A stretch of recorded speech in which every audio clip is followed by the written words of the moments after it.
Judul disertasi Ahmad Sahroni viral, bahas tentang korupsi, dapat IPK 3,95 cum laude dan Bamsud jadi penguji. Politisi Partai Nasional Demokrat, Nasdem, Ahmad Sahroni kembali diperbincangkan warganet. Setelah lama tak terdengar kabar usai rumahnya dijarah, Ahmad Sahroni muncul di hadapan publik. Dirinya hadir dalam acara wisuda Universitas Borobudur, Unbor, Jakarta Timur, pada Selasa, 14 Oktober 2025, kemarin. Kala kesempatan tersebut, Ahmad Sahroni resmi menyandang gelar doktornya. Nama Ahmad Sahroni menjadi nama wisudawan program Pascasarjana yang pertama dipanggil oleh pembawa acara. Dr. Haji Ahmad Sahroni SE, MIKOM, kata pembawa acara disambut riuh peserta wisuda, dikutip dari kanal YouTube Unbor TV, Rabu, 15 Oktober 2025. Ahmad Sahroni kemudian naik panggung untuk bersalaman dengan Rektor Unbor Bambang Bernantos dan Direktur Pascasarjana Unbor Faisal Santiago.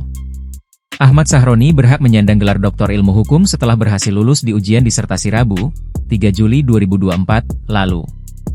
Ia menyusun disertasi berjudul Pemberantasan Korupsi melalui Prinsip Ultimum Remedium, suatu strategi pengembalian kerugian keuangan negara.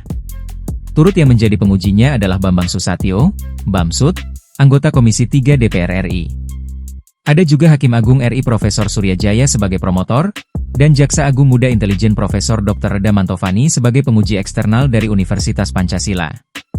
Kemudian, Rektor Universitas Borobudur Bambang Bernantos sebagai Ketua Sidang Penguji, Direktur Pascasarjana Universitas Borobudur Faisal Santiago sebagai kopromotor, serta Profesor Ade Saptomo dan Dr. Ahmad Reddy.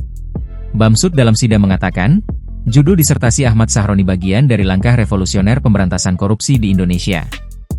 Langkah pengembalian kerugian keuangan negara sudah dilakukan terlebih dahulu oleh Arab Saudi dan Singapura. Konsep serupa juga dijalankan Ceko dan Argentina yang mengedepankan pengembalian kerugian keuangan negara dengan mengenyampingkan tindakan pidana.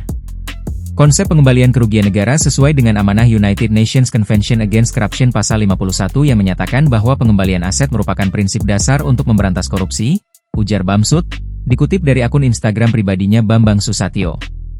Pada akhirnya, Ahmad Sahroni dinyatakan lulus nilai cum laude dengan indeks prestasi kumulatif, IPK, 3,95. Download Tribun X sekarang, menghadirkan lokal menjadi Indonesia.